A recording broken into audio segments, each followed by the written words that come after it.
What's up, guys? I mean, it's kind of a lame way to start. How do you start videos? How do you start them? We just start them. So, I guess there should be a little bit of explanation. The last conversation I had with Politiburo, a really good, cool guy, gave me the time to break down the Mexican politics and the landscape there. The ghost. It was ghost. No, something just fell. I was looking for it earlier. I'm not even gonna cut it out. This is wrong, but so I'm a spaz. Also very stony, very, I uploaded the video and I didn't realize that I didn't upload the second half. Reception got cut off. I tried to finish the video through Instagram but anyways, so here is following the second half of this video where we finish this conversation. Uh, Enjoy. Ah, no worries. It's been a long work day, so I'm happy to unwind and help you wrap it up. No problem. Cool, cool. What do you do for work, if you don't mind me asking? I am an architectural designer, so I actually got my bachelor's degree in architecture in Mexico. Uh, Okay. and it's a little bit of a tricky situation to actually get an architectural license in the US, but there's some amount of work that you can do without a license, and so that's what I stick to for Yeah, my yeah. job. Hell yeah. Hell yeah. I heard of a story recently with a coworker, his homie had an engineer education in Mexico, but it didn't turn out the same way for him. He couldn't end up getting an engineer job, but I'm sure it's more competitive in the States with versus. I mean, I'm sure there's a lot of competition in your thing, but I think like I Yeah, I mean, I guess the good thing about the work in the States is there's just a lot more options. So sure, there's going to be a lot of competition. But sometimes you just got to look in the right field. I don't know what kind of engineering degree he has, but felt. maybe you can't find something in NASA, but you can find work for, like a company that does something for NASA, something like that. Word, Just word. off I the top of my head, right? I just have a high school diploma, so Yeah.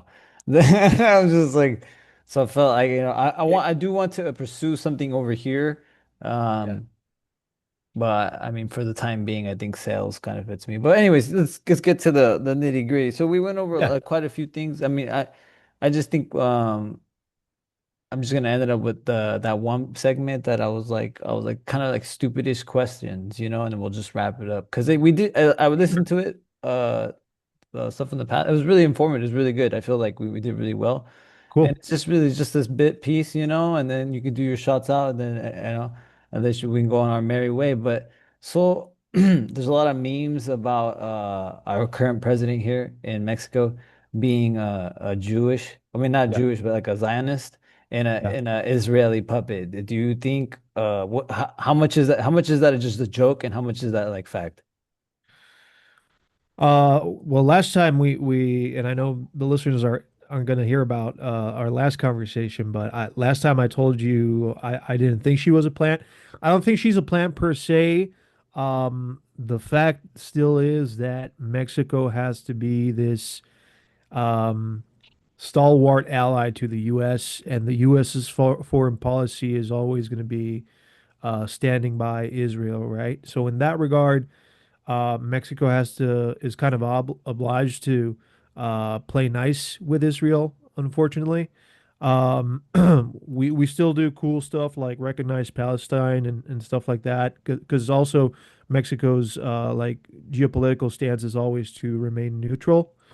And at the end of the day, I think that's what most Mexicans that are not like involved in activism are actually care about, unfortunately, because the reality is like we're living through a genocide, and not a lot of people over here on this side of the planet care about it, unfortunately.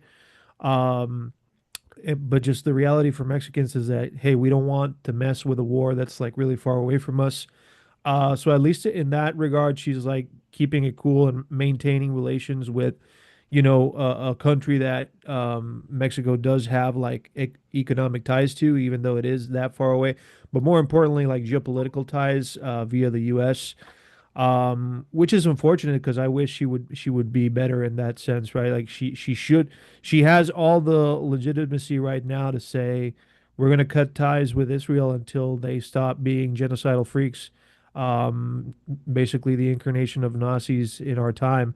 Unfortunately, that's not the case. But I don't think her Jewishness plays such a huge role in her decisions. I think anyone that is calling her a Zionist and a Jew, she's a Zionist de facto because she won't outright condemn Israel, which is a really easy moral stance to take. But I don't think she is necessarily like a plant or someone who is maliciously a Zionist, right? It's just Yeah. like we don't want to So keep the hornet's nest. that will make sense to like a person who like kind of pays attention to like how geopolitics works and stuff. But like for the average person, the people Yeah, will rebuttal and say, "What about that headline of and you can give me the truth on that?" Because again, I've had conversations with my friends on the other side, and they're like, "Well, what about this?" You know, sure. they'll say, "What about those people running?" I think it was like 40 people that were running for president. They all got assassinated. Was that headline or was that Yeah, no, I mean that's real. It's like all through the country, 40 people, I think total that were running for some sort of a public office and that wound up getting killed. And that's an unfortunate reality because like I said before, there's parts of the country that are like really remote and really hard for state officials to actually um, procure the law in. And so it's like entire like municipalities that are de facto narco states. Um, and so, whenever the narco bosses don't really like whoever is running in a Democratic campaign, they can just take care of it in a violent way. And I guess what was missing from our previous conversation also is that, we talk about these de facto narco governed municipalities. But the truth is that there is always some sort of arrangements with um, traditional government as well, right? And that's where this whole mythology of the narco state comes from, because whether it is that politicians and authorities are being paid off, or there's some sort of other um, arrangement under the table. The fact is that nar the criminal organizations don't operate on their own. They operate with the blessing of local governments as well, and international organizations such as the CIA and the DEA as well, right? The biggest importers, exporters of drugs and weapons, respectively, into the United States are the CIA and the DEA, and they have to coordinate with the cartels in Mexico for them to be able to export as much product as they do, right? So and it's is this for like, so one silly question and I guess a serious question. The silly question being like, so is the cartel Republican or Democratic in this? liberal or conservative, right? Yeah, are they liberal or conservative? Are they for the people? Are they for the gays? Or are they like just kind of like nah, like I think they're big they're corporate? Are more they big corp? Sorry.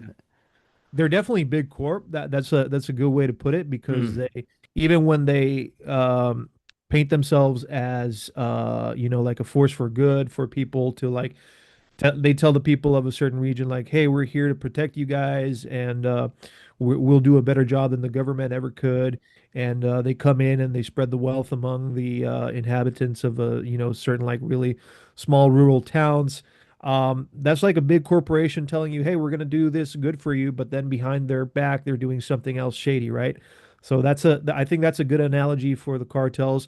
I would also characterize them as libertarian, right? They're basically might makes right. They have all this money and all these tools that they can work with to operate above the law. And that's essentially what libertarians would love to see, right? Just big business being able to cut around the red tape that government regulations impose. Okay, and then in theory, is it what is the likeliness of like not a military coup, but just like an organized crime coup? No, I Is that think that, ever the case? yeah, I think that's a very remote, almost impossible situation. The political situation in Mexico would have to change drastically for that to be even a possibility. And then people will say that like Morena is working with organized crime at the highest levels. If it is happening at some level, it is like under the table with the Secretary of Defense that we were talking about before, having some arrangement with maybe like top capos in the narcosphere.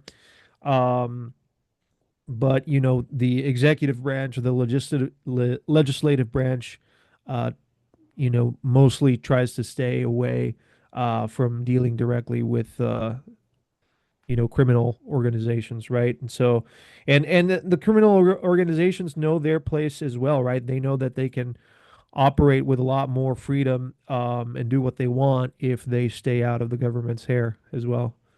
Okay, okay. It's in the president, okay, re is always talking about like well, because of a lot of the U.S. rhetoric and a lot of the war hawks in the U.S.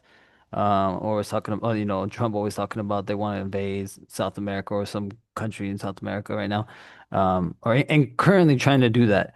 Um, and what would you rate the level of sovereignty compared to all the other South American countries? Do you think that Mexico really is a sovereign country, or do you think it's Yeah, like kind of like they listen to the US like almost because some people might say like oh like and the US and we can talk about this whole other thing about it but their direction is in my opinion like a new wave like neo-colonialism like they're gonna yeah, because that's what they're doing with Venezuela, yeah, that's why they're propping up Argentina with with definitely. all that money right now and yeah, it's base you know. So how would you rate our So sovereignty?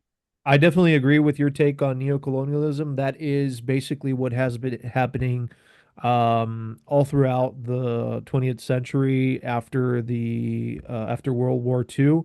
With Puerto Rico, with Costa Rica, Panama, all these places that the U.S. has basically organized coups in so that they can keep their corporate influence and benefit from their way of arranging the economy in those territories, even if the local populations have voted against it. So that's I definitely agree with that take, and it's still happening to until this day with what Trump is trying to do with Venezuela for sure. What he's doing with Argentina, absolutely. Um, and then, but speaking specifically about Mexico, I think Mexico is in a much stronger position as a player when compared to Argentina or Chile. First of all, because it is a much stronger, much larger economy. It is the second largest economy in Latin America after Brazil. And so, Mexico is like a top dog player in the continent. And yes, our economy is like inextricably linked to the United States economy. It is like a symbiotic relationship, right? At this point, decoupling Mexico from the United States would be a very painful process for both countries. Um, uh, Consumers in America and companies in America would feel the pain of not having access to all of the Mexican imports and vice versa, right? Mexico depends on a lot of the services that the U.S. Makes available, and imports in technology and high-end consumer goods as well. Um, Whatever we don't manufacture in Mexico, we usually import from the United States. So it would be very hard to decouple that existing relationship. And for that reason is the U.S. has had to treat Mexico as more of an equal player.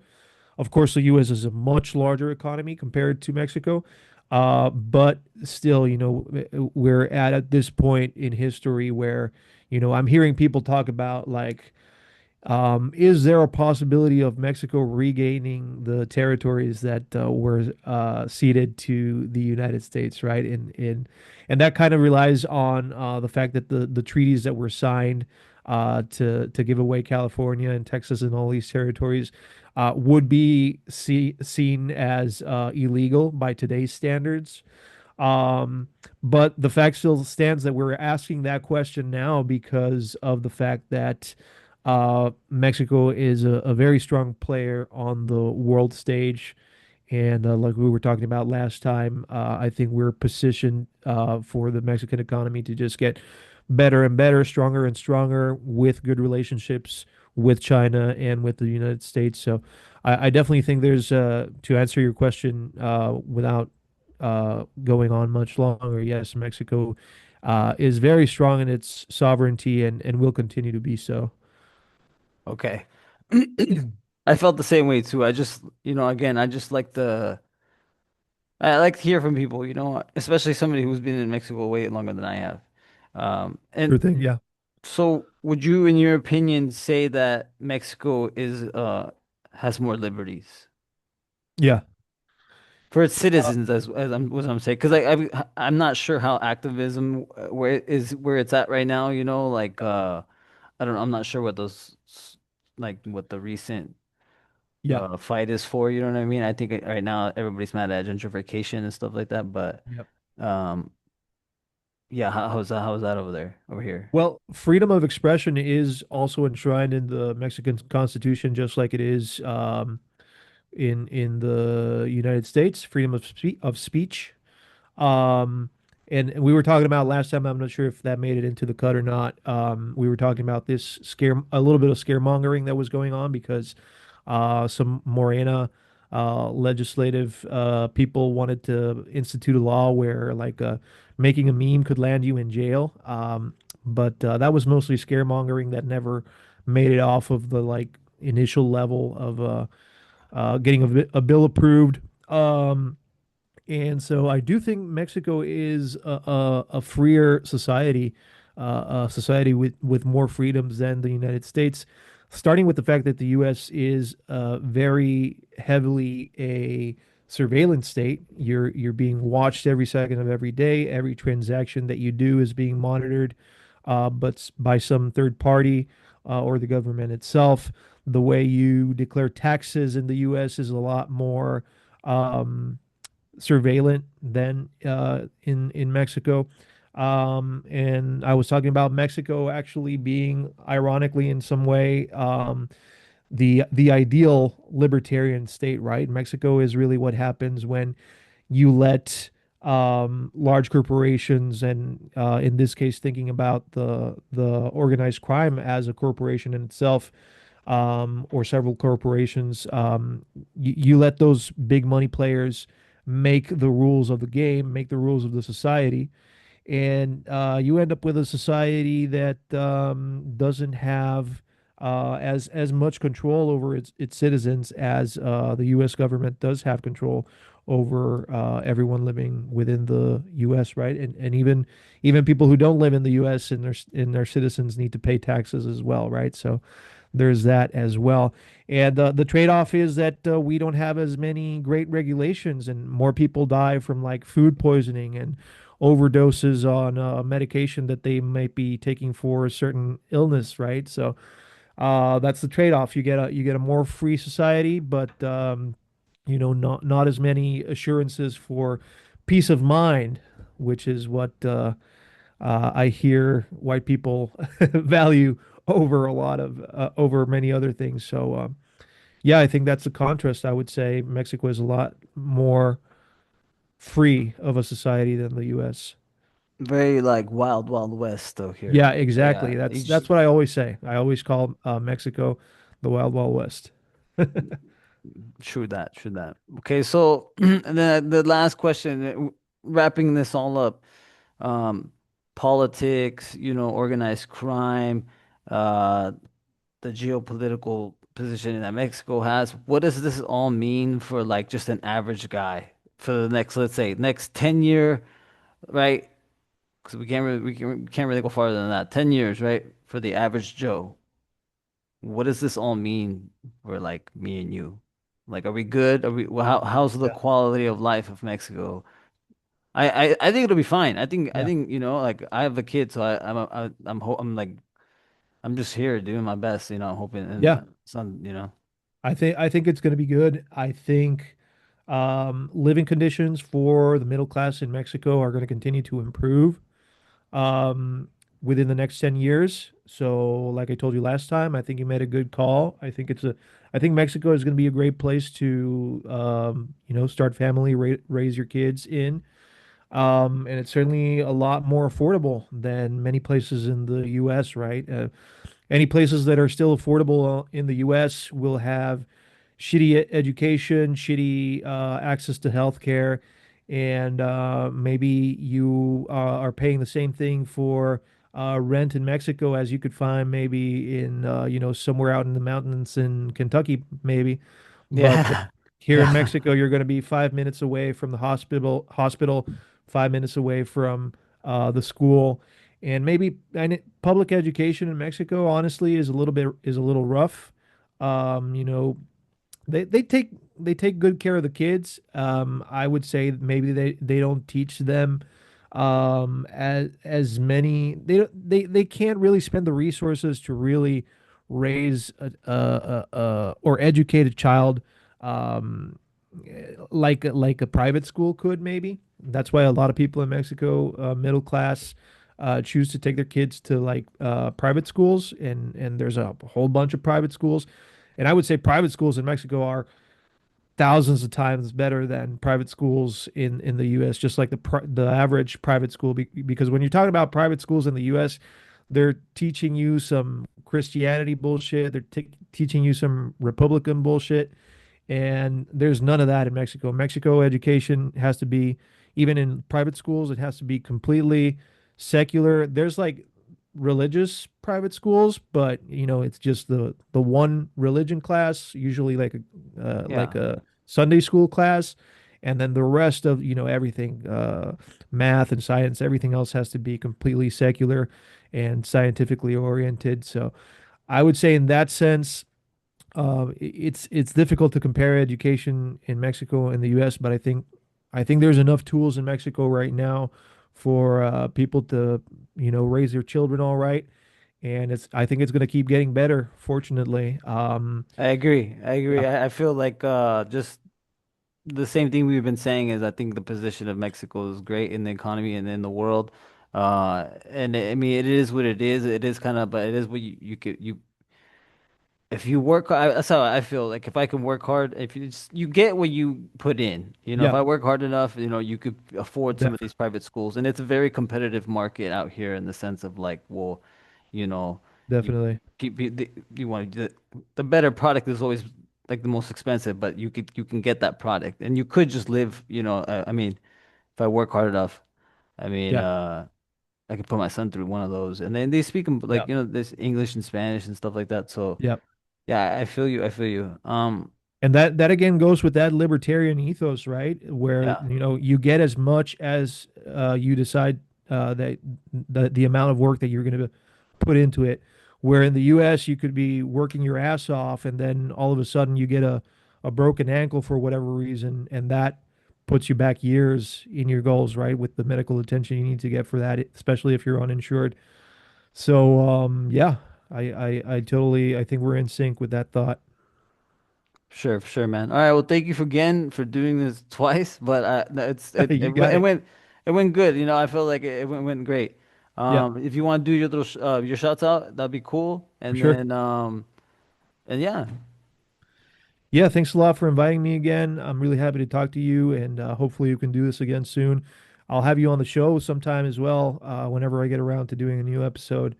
And people can find me on Instagram at politburro.pod. That's like politics, polit, and then burro, like a donkey, burro, double R. So at politburro.pod, and then YouTube, search for Politburro Podcast. Should be able to find us that way. And yeah, like and subscribe. Like I said last time, mostly Spanish content. Every now and then we do some English stuff. And yeah, looking forward to doing more English stuff. Hope you guys can check it out. Thank you so much for having me. Of course, of course. And then just funny note too, my wife was laughing because she see the messages sometimes. You're like, hey, the feds are trying to silence you. And we were laughing, but now it's like I feel like IG doesn't let me share the my reel to my story. So I'm like my tinfoil hat's on. I'm like, I don't know, maybe. But Something weird going on. Yeah. yeah, I know, yeah, yeah, right. Okay, but thanks, man. All right, I'll let you go and have a good night, dude. Oh, and Happy New Year. Yeah. Same to you. Happy New Year. All Hope you right, guys have a fun one. peace. Bye.